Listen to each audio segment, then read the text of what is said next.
우리 옆에 있는 분들과 인사하겠습니다. 잘 오셨습니다. 우리는 한 가족입니다. 봄이 왔습니다. 할렐루야. 오늘 이 시간에 하나님의 은혜가 여러분의 심령에 가득 부어질 줄 믿습니다. 마음 문을 활짝 열고 하나님 말씀에 음성을 들으십니다. 오늘 본문 말씀 중심에서 담아내기, 양파를 요즘말로 담아내기라고 해요. 그게 아니라 담아내기라는 제목으로 하나님 말씀 증거하겠습니다. 그릇의 용도는 무엇인가를 담는 것입니다. 오늘날처럼 이 그릇이 흔하지 않던 1세기 팔레스타인 사람들에게 있어서 양이나 혹은 낙타 가죽으로 만든 자루, 물이나 아주 중요한 그릇에 있습니다. 그런데 포도주를 담고 다니다 보면 포도가 가지고 있는 강한 산성 기질 때문에 이 자루가 금방 헤어지고 낡아진다는 것을 이들은 너무나 잘 알았기 때문에 어느 정도 낡아지고 헤어진 자루에 새로운 포도주를 담는 것이 얼마나 어리석은 일인지 이들은 너무나 잘 알고 있었습니다. 그러므로 새 포도주를 만들어서는 새 자루에 담는 것은 3살 아이로 하는 기초적인 그런 상식이었습니다. 어느 날 요한의 제자들 중에 몇 명이 아주 못마땅한 표정을 지으면서 예수님을 찾아와서는 예수님께 강하게 항의하면서 예수님을 꾸짖듯 말합니다. 예수님, 도대체 그럴 수 있습니까? 우리와 바리새인들은 금식하는데 어찌하여 당신의 제자들은 금식하지 않습니까? 그러면서 제자를 키우려면 좀 똑바로 잘 키우십시오. 제자들이 저게 뭡니까? 그러면서 윽박지르듯 제자들을 좀 잘 가르치라고 하면서 예수님에게 윽박지릅니다. 여러분, 이 금식은 유대인들에게서 아주 중요한 믿음의 한 표현이라고 생각되어지는 그런 행위입니다. 그래서 그들은 1회, 즉 8일에 2번씩 금식하는 것을 당연하게 여겼습니다. 하나님의 백성이라면 8일에 2번, 그러니까 하루에 일주일 이게 나누면 몇 번이죠? 4일에 1번씩. 4일에 1번씩 금식기도 하지 않으면 그 사람은 오늘날로 말하면 예수 믿는 사람으로 안 취급할 정도로 유대인들은 금식이 믿음의 표현이고 신앙의 표현인 것처럼 그렇게 생각하고 있었습니다. 그런데 예수님의 제자들을, 이 요한의 제자들, 특별히 요한의 제자들이라고 표현된 이 말에는 유대주의적 성향이 강한 요한의 제자들을 말하고 있는 것입니다. 율법주의적인 요한의 제자들을 말하고 있는 것입니다. 이들이 예수님의 제자들을 자세히 관찰해 보니까 그들은 금식은커녕 오히려 먹는 것을 얼마나 밝히는지 도무지 이해할 수 없었어요. 그래서 뭐라고 그러죠? 예수님의 제자들, 먹는 것을 탐하는 자들. 오늘날로 말하면 좀 좋은 표현이라 그렇지 돼지 같은 놈들. 이렇게 표현한 거예요, 사실은. 그 원어를 보면. 그래서 예수님께 아주 강하게 어필을 하는 겁니다. 그때 예수님께서 전혀 이 질문에, 이 상황에 맞지 않는 말을 합니다. 당신의 제자들은 어찌해서 금식하지 않습니까? 라고 물어봤을 때, 우리 제자들은 이렇고 이래서 지금 금식을 못해 라든가, 금식은 뭐 이것 때문에 할 필요가 없어, 이렇게 얘기하면 되는데 전혀 상황에 맞지 않는 동문서답 같은 이야기를 합니다. 물론 오늘 이 예수님이 한 비유, 이 말은 단어나 문맥 그리고 이야기 자체가 이해되지 못하는 것 아니에요. 그러나 전혀 문맥의 그 상황에 맞지 않는 동문서답 같은 이야기를 합니다. 예수님께서 다짜고짜 15절에 보니까 예수께서 이르시되 혼인집 손님들이 신랑과 함께 있을 동안에 슬퍼할 수 있느냐? 그러나 신랑을 빼앗길 날이 이르리니 그때에는 금식할 것이니라. 솔직히 답이 됩니까? 왜 당신의 제자들은 금식하지 않습니까? 라고 말하는데 예수님께서는 혼인집 손님들이 신랑과 함께 있을 동안에 슬퍼할 수 있느냐? 그러나 신랑을 빼앗길 날이 이르리니 그때는 금식할 것이라. 요한의 제자들이 뻥치는 거죠. 그 광경을 예수님이 딱 지켜보고, 야, 아직도 이해하지 못했구나. 조금 더 알아듣기 쉽게 그러면서 생배 조각 아시죠? 배. 이거 옷들 말하는 거예요. 유대인들이 만드는 아마포 혹은 그 유대인들의 옷을 만드는 그 옷감입니다. 그 생배 조각을 낡은 옷에 붙이는 자가 없나니 이는 기운 것이 그 옷을 당기어 헤어짐이 더하게 됨이기 때문이다. 그렇게 말합니다. 무슨 말씀인지 알겠죠? 여기에 헤어졌어요. 그러면 새로운 생배 조각을 여기다 대지 않는다는 거예요. 왜? 이 헤어진 것을 생배 조각을 대면, 이 새 것을 대면 더 헤어지기 때문에. 여러분 무슨 말씀인지 알겠죠? 오늘날 젊은 사람들, 저도 젊지만은 저보다 더 젊은 사람들은 옷을 꼬매 입은 적이 없기 때문에 이게 무엇을 의미하는지 잘 모릅니다. 제가 어릴 적에 양말을 꼬매 신었어요. 박영수 집사님도 양말을 꼬매 신었죠? 꼬매는데 특별히 이 옷 같은 데는 새 것으로 안 해요. 티나기 때문에. 좀 비슷한 헌옷 중에서 색깔이 비슷한 걸로 이렇게 되는 거죠. 저는 그걸 늘 궁금했어요. 근데 어머니가 그래요. 새 것을 대면 너무나 티날 뿐만 아니라 이것이 금방 다시 뜯어진다. 그러니까 비슷한 거를 비슷하게 헤어진 것을 이렇게 되는 것을 새 포도주를 낡은 가죽 부대에 넣지 아니하나니 그렇게 하면 부대가 터져 포도주도 쏟아지고 부대도 버리게 됩니다. 새 포도주는 새 부대에 넣어야 불이 다 보존되느니라 라고 예수님께서 말씀합니다. 그러나 왜 예수님이 뜬금없이 제자들이 금식하지 않는다고 말하는데 혼인집 이야기를 하며 또 새 포도주와 새 자루에 대한 이야기를 하는지 이 요한의 제자들은 알 수가 없었습니다. 그러니까 적용을 못하는 거죠. 예수님이 이렇게 말하면 그것을 해석하고 이해해서 아하 해야지 적용이 되는데 적용이 안 되니까 변화가 없는 것입니다. 신앙은 하나님의 말씀을 자기 자신에게 잘 적용해야 돼요. 그래야 변화가 일어나는 것입니다. 그러면 예수님이 지금 이 요한의 제자들에게 하고 싶은 정말 진짜 이야기가 뭘까요? 예수님은 혼인집의 신랑입니다. 우리의 죄를 구원해 주시기 위해서 육신의 몸을 입고 이 땅에 오셨습니다.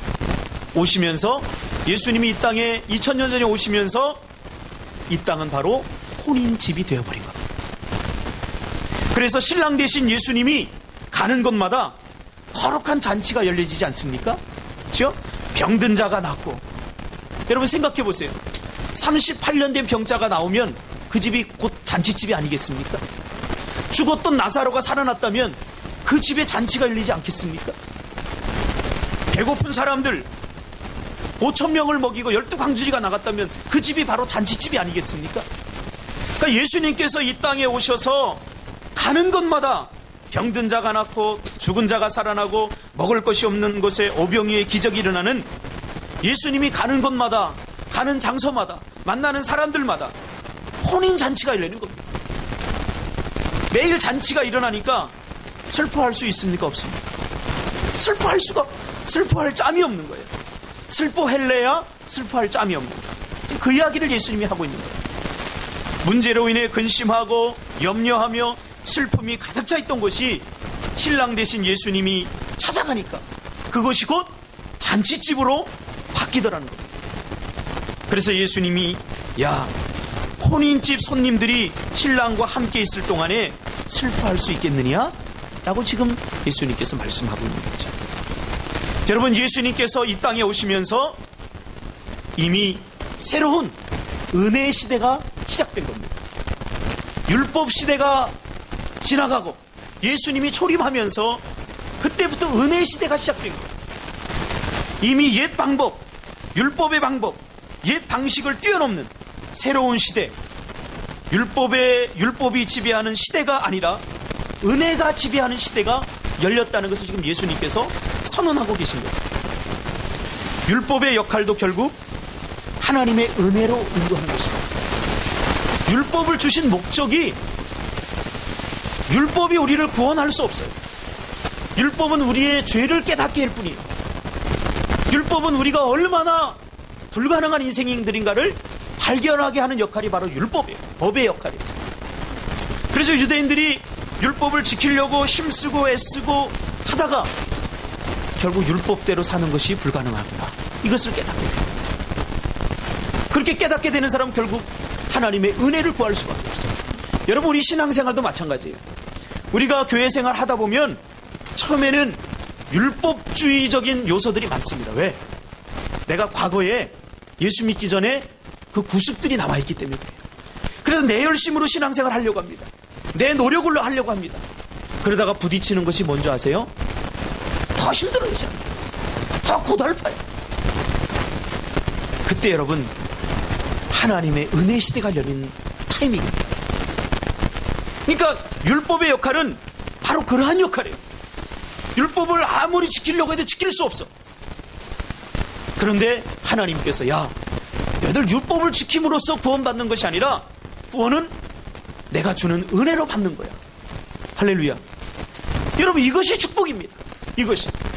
그래서 예수님께서 지금 은혜의 시대임을 선언하고 계신 겁니다. 그러나 이미 새로운 시대가 왔음에도 불구하고 그것을 깨닫지 못하는 요한의 제자들과 유대인들에게 예수님은 아주 안타까운 거죠. 그래서 그 안타까운 마음으로 지금 그 유대인들을 향해서 이야기하고 있는 거예요. 그러면서 아직도 어리둥절하고 있는 그들에게, 예수님이 무슨 이야기를 하는지 깨닫지 못하는 그들에게, 야, 생배 조각을 낡은 옷에 붙이는 자가 있느냐? 너희들도 상식적으로 잘 알지 않느냐? 그렇게 하면 생배의 그 조각이 금방 떨어지지 않느냐? 헤어지지 않느냐? 그러면서 옛 율법은 하나님의 은혜를 담을 수 없다는 것을 비유적으로 말씀하고 있는 것입니다. 여러분, 율법은 은혜를, 강력한 사랑의 힘을 감당할 수 없습니다. 우리가 율법주의적인 그러한 요소들이 우리 안에 있다면 하나님의 그 성령의 강력한 은혜와 하나님의 강력한 말씀을 담을 수 없다는 거예요. 마치 율법은 종이와 같습니다. 이 종이에 수천도 끓는 그러한 물을 담을 수 없는 것과 마찬가지입니다. 그러니까 사단이 정죄하죠. 그러니까 율법의 역할은 무엇이 죄고 무엇이 죄가 아닌지 그것을 정죄하는 거예요. 그래서 사단의 역할이 뭐죠? 사단의 역할은 정죄하는 거예요. 참소하는 거예요.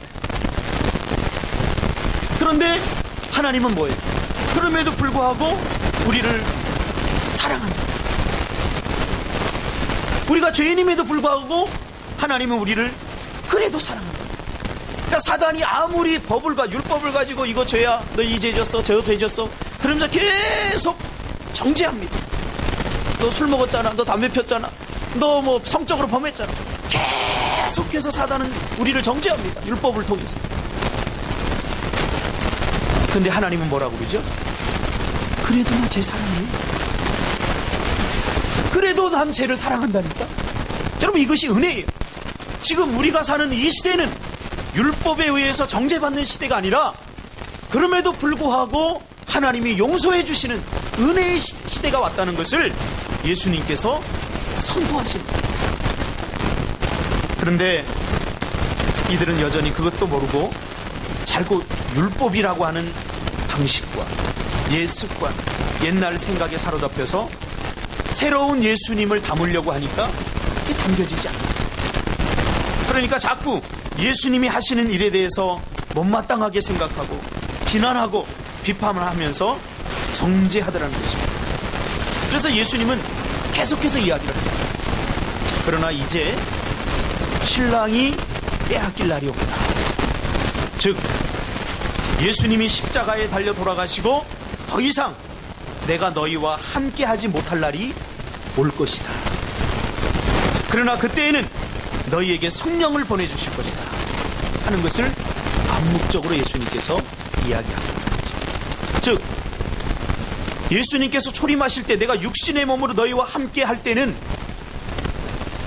주인이죠. 잔치집의 주인으로 오신 거죠. 그래서 가는 곳마다 잔치가 일어났어요.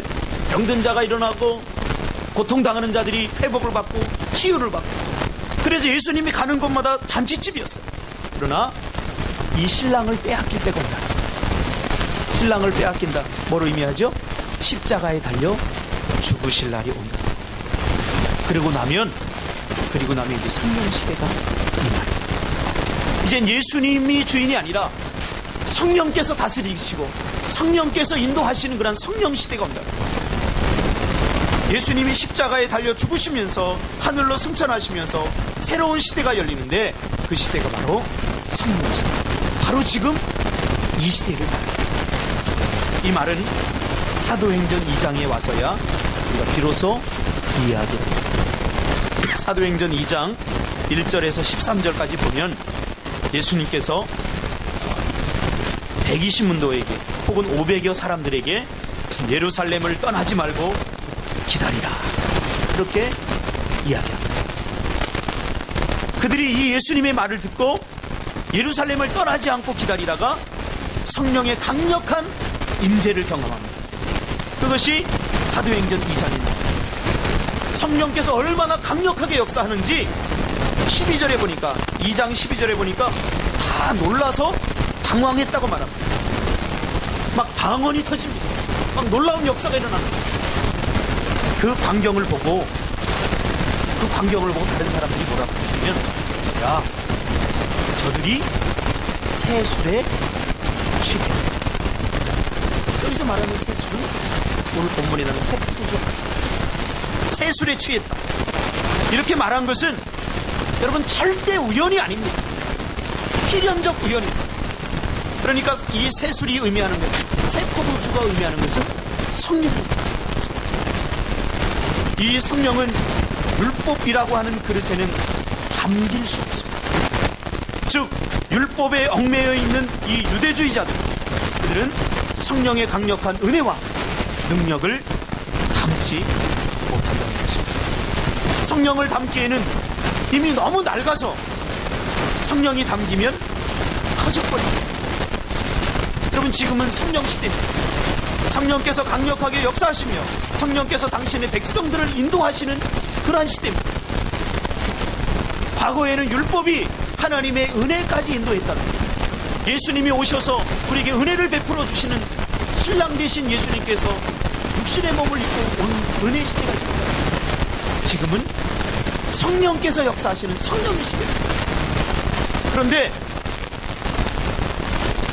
과거의 그 율법주의적 성향을 가지고는 이 성령의 강력한 은혜를 담을 수 없다. 우리가 예수를 믿게 된 것도 모두 성령의 역사입니다. 그래서 고린도전서 12장 3절에 보니까 사도 바울은 성령으로 아니하고는 누구든지 예수를 주시라 할 수 없다고 말합니다. 이 말은 우리가 예수를 믿게 된 것은 모두 성령의 역사라는 겁니다. 우리가 예수님을 내 인생의 구주로 고백하고 예수님을 나의 구원자로 고백할 수 있는 것은 내 안에 성령께서 계시다는 증거입니다. 할렐루야. 여러분 안에 성령이 계십니다. 성령으로 아니하고는 누구든지 예수를 주시라 할 수 없다라고 말합니다. 이미 우리가 예수를 믿은 것은 우리 안에 예수의 영인 성령께서 함께 한다는 증거죠. 이 성령은 영원히 우리를 떠나지 않습니다. 제자들에게 육신의 몸을 입고 오신 예수님이 함께 하셨다면 이제 예수님을 따르는 우리에게는, 하나님의 백성들에게는 성령께서 거하셔서 우리를 인도해 주신다는 사실입니다. 그런데 문제가 뭡니까? 이미 우리는 성령으로 새 자루가 됐어요. 새 부대가 되었어요. 그런데 자꾸 다 낡고 헤어진 옛 자루, 즉 육신의 욕망과 옛 성품, 옛 습관이라는 자루에 자꾸 성령, 즉 새 포도주를 담으려고 한다는 것입니다. 그러니까 자꾸 터져버려요. 하나님의 은혜를 담을 수 없어요. 우리의 옛 습관들, 내 안에 나오는 옛 욕망들, 죄가 주는 그런 욕심들, 그것이 가득 차 있으면 하나님의 성령의 강력한 은혜를 담을 수 없다는 거예요. 지금 예수님이 이 이야기를 하고 있는 거죠. 야, 유대인들아, 제자들아, 너희들 지금 내가 이 전하는 말씀을 너희들이 왜 받아들이지 못하는 줄 아느냐? 너희들이 가지고 있는 율법주의적 근성은 절대로 성령의 강력한 은혜를 담아낼 수 없는 거야. 그러니까 유대인들은 항상 예수님을 비난하고 예수님의 제자들을 관찰하고 저거 잘못됐다, 잘됐다 이렇게 하는 거예요. 이미 하나님의 백성들은 물과 성령으로 거듭난 자들입니다. 할렐루야. 여러분들은 물과 성령으로 거듭난 자들임을 믿으시길 바랍니다. 고린도후서 5장 17절에 보니까 그런즉 누구든지 그리스도 안에 있으면 새로운 피조물이라. 이전 것은 지나갔으니 보라 새 것이 되었다. 새 것이 되려고 애쓸 필요가 없어요. 여러분은 이미 새 것이 되었다는 사실을 성경에서 선언하고 있습니다. 그런데 이 새로운이라고 하는 말은 성경에서 두 단어가 딱 쓰여집니다. 새롭다, 새로운, 이 말은 딱 두 단어밖에 없어요. 첫째로 네오스라고 하는 말입니다. 그리고 두 번째로는 카이노스라고 합니다. 그러니까 여러분 성경을 읽다가 새롭게 되었다, 새로운 이런 말이 나오면 이것이 네오스인가 카이오스인가를 보면은 그 성경을 우리가 즉시 이해할 수 있어요. 네오스라고 하는 말은 무슨 뜻이냐면 예를 들면 이런 거예요. 같은 종류의 새로운, 이렇게 말하면 이해가 안 되죠. 우리 교회차가 작년에 샀어요. 스타렉스죠. 스타렉스를 처음에 샀을 때 새 차였어요. 그러나 그 차는 유일한 차는 아니죠. 요즘 길거리 다니면 전부 다 스타렉스죠. 같은 종류의 다른 새 차, 이걸 말할 때 우린 네오스라고 합니다. 이미 존재하지만 새로운 차. 그러니까 복사품이나 모사품, 비슷한 이런 걸 쓸 때 우리가 네오스. 그러나 카이노스는 전혀 새로운, 이 세상에 하나밖에 없는, 질적으로 다른 하나밖에 없는 것을 우리가 말할 때 카이노스라고 하는 말이 있습니다. 그러니까 오늘 본문에 우리가 고린도후서 5장 17절에 새 포도주는 새 부대에 담는다 라고 말할 때 새 포도주라고 하는 말은 네오스입니다. 그리고 새 부대는 뭐를 의미하죠? 새 부대는 우리의 마음, 성령을 담는 우리의 마음을. 그러니까 이 새 부대는 카이노스입니다. 우리가 예수 안에 새로워졌다는 것은 과거의 나의 모습이 아니라 전혀 질적으로 새로워진, 물론 외모는 똑같죠. 그러나 과거에 있었던 내가 아니라, 과거에 있었던 내가 개조되어서 새롭게 된 것이 아니라 우리가 예수 안에 새로워졌다라고 말할 때 그 새로움은 과거와는 완전히 다른 내가 되었다. 성품, 새로운 성품을 주시고 또 완전히 다른 새로운 내가 되었다. 질적으로 그것을 표현해주고 있는 것입니다. 우리는 물과 성령으로 거듭났을 때 그냥 몇 가지만, 어느 정도만 변화된 것이 아니라 완전히 새로워졌다는 사실을 믿으시기 바랍니다. 우리는 완전히 새로워진 사람들이에요. 속사람이 완전히 새로워진 카이노스적 존재가 되어버렸다. 그럼 예수님이 지금 그 비유를 말하고 있습니다. 이미 우리는 성령으로 우리의 마음과 영혼과 모든 것이 새로워졌습니다. 그래서 새로움은 새로워진 사람들의 은혜가 있습니다. 뭐가 새로워졌지? 똑같아 보여. 내가 새로워지지 않았으면 다른 사람도 똑같이 보여요. 그러나 내가 정말로 새로워지면 성령께서 이미 내 안에 새롭게 하셨기 때문에 새로워진 사람은 다른 사람을 볼 때도 새롭게 보인다. 이 카이노스적 질적인 변화. 이미 우리는 성령으로 우리의 마음과 영혼과 모든 것이 새로워졌습니다. 이제는 더 이상 내 육신의 욕망과 내 육체적 욕심, 예수 믿기 전의 생활 방식이라든가 사고방식, 삶의 습관을 버리고 이제는 성령이 주시는 생각과 성령이 주시는 감동과 성령이 주시는 마음에 사로잡혀서 살아야 된다는 것입니다. 이미 우리의 마음은 새로워졌어요. 새 자루는 성령으로 새로워진 마음을 표현합니다. 새 부대. 로마서 12장 2절에 보면 너희는 이 세대를 본받지 말고 오직 마음을 새롭게 함으로 변화를 받아 하나님의 선하시고 기뻐하시고 온전하신 뜻이 무엇인지 분별하도록 하라. 에베소서 4장 22절로 24절에 보면 너희는 유혹의 욕심을 따라 썩어져가는 구습을 따르는 옛사람을 벗어버리고 오직 너희의 심령이 새롭게 되어 하나님을 따라 의와 진리의 거룩함으로 지으심을 받은 새 사람을 입으라. 여기서 새 사람은 네오스인가요? 카이노스인가요? 카이노스죠. 카이노스. 이미 새롭게 되어졌다는 거예요. 무슨 말입니까? 옛 사고방식과 옛 이미지, 옛 습관, 고정관념, 편견 이런 것에 익숙해져 있던 우리가 이제는 새로워진 존재가 되었다는 거예요. 그러니까 여러분 우리는 새로워졌어요. 그래서 우리에게는 이제 더 이상 육신은 약한데 우리는 마음의 원이로 돼 육신이 약해서라는 말을 쓰면 안 돼요. 우리가 새로워졌기 때문에. 그렇죠? 그렇게 말하는 것은 이미 우리가 육신, 과거의 구습들을 우리가 붙잡고 살아가기 때문에 그런 이야기를 하는 거예요. 제 이야기가 아니라 성경에서 분명히 이야기해 주고 있잖아요. 우리가 새로워졌어요. 옛 사고방식, 옛 이미지, 옛 습관, 고정관념 이런 것들은 성령이 주시는 마음을 담아낼 수 없습니다. 그래서 우리가 성령께서 우리 마음에 강력히 역사하고 은혜를 부어도 우리가 그대로 살지 못하는 것은 우리 안에 여전히 옛 사고방식과 그리고 고정관념 그러한 삶의 습관들이 여전히 남아있기 때문입니다.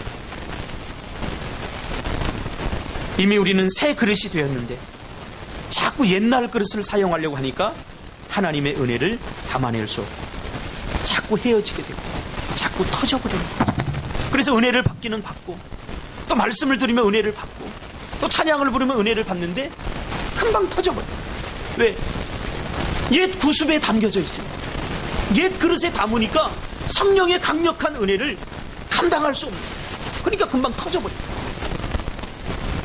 옛 삶의 방식, 부정적인 생각과 제가 주장하는 마음, 미움과 시기와 질투 이런 그릇에 하나님의 성령의 은혜와 강력한 능력이 부어지니까 감당할 수 없거든요. 그래서 갈라디아서 5장 19절에 보니까 육체의 일은 현저하니 곧 음행과 더러운 것과 호색과 우상 숭배와 주술과 원수 맺는 것과 분쟁과 시기와 분냉과 당짓는 것과 분열함과 이단과 투기와 실투 술 취함과 방탕함과 또 그와 같은 것들이다. 이런 육체의 그릇은 성령이 주시는 생각과 성령이 주시는 능력과 성령이 주시는 은혜를 담아낼 수 없다고 분명하게 말하고 있습니다. 그러면서 24절과 25절에 그리스도 예수의 사람들은 육체와 함께 그 정욕과 탐심을 십자가에 못 박았느니라. 만일 우리가 성령으로 살면 또한 성령으로 행할지니 헛된 영광을 구하여 서로 노엽게 하거나 서로 투기하지 말지니라. 여러분 신앙은 뭡니까? 신앙은 담아내는 거예요. 담는 것입니다. 성령이 주시는 생각을 담고 성령이 주시는 마음을 담고 성령이 주시는 사명을 담고 성령이 주시는 감동을 담아낼 수 있어요.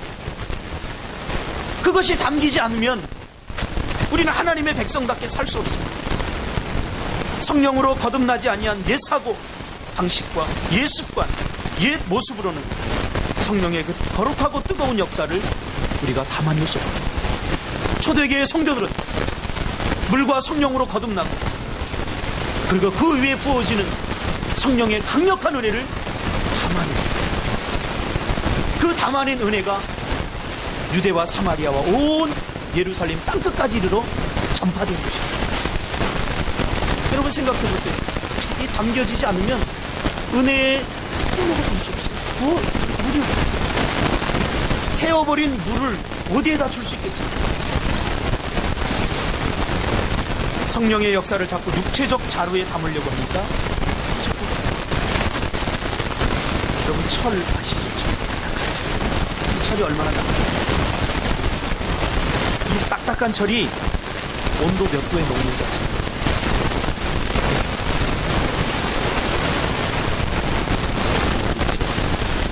준비했습니다. 포항예술에서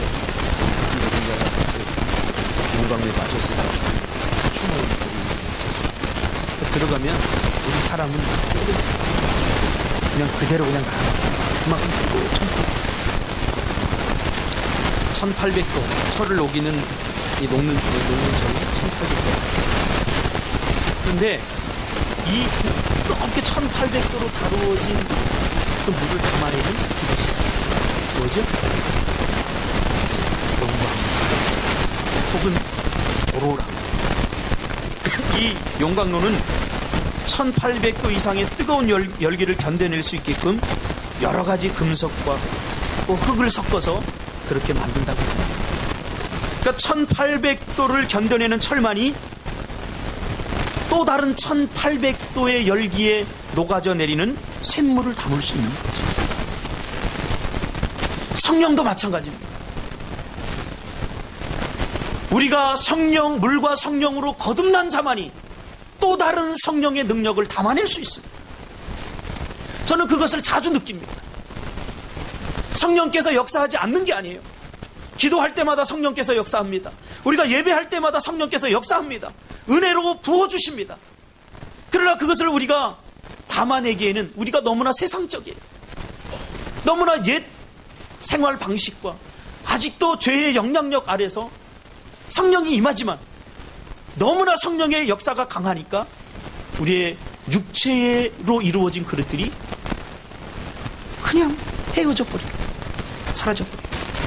지금 예수님이 그 이야기를 하고 있는 거죠. 물과 성령으로 거듭난 새 자루만이 성령의 뜨겁고 강력한 은혜와 인도하심을 따르며 또 순종을 할 수 있다는 사실입니다. 그러므로 자기 의로 만들어진 그릇, 자기 애로 만들어진 그릇, 육체적 욕심과 욕망, 죄의 유혹으로 만들어진 그릇을 빨리 포기해야 됩니다. 오직 물과 성령으로 만들어진 그릇만 하나님의 강력한 은혜의 그 성령의 은혜와 성령의 능력을 담아낼 수 있습니다. 사랑하는 꿈틀교회 성도 여러분, 제가 늘 우리 교회를 위해서 기도할 때마다 그렇게 기도합니다. 하나님, 우리 교회가 초대 교회와 같은 그런 성령의 거룩한 기름 부으심이 있는 우리 모든 성도들이 성령의 역사를 나타내는 통로가 되게 해주십시오. 여러분, 자기를 비워내시기 바랍니다. 우리의 그릇을 물과 성령으로 거듭난 성령의 강력한 용광로로 만드시기를 주님의 이름으로 축복합니다. 기도하겠습니다. 걸어가신 아버지 하나님 감사합니다.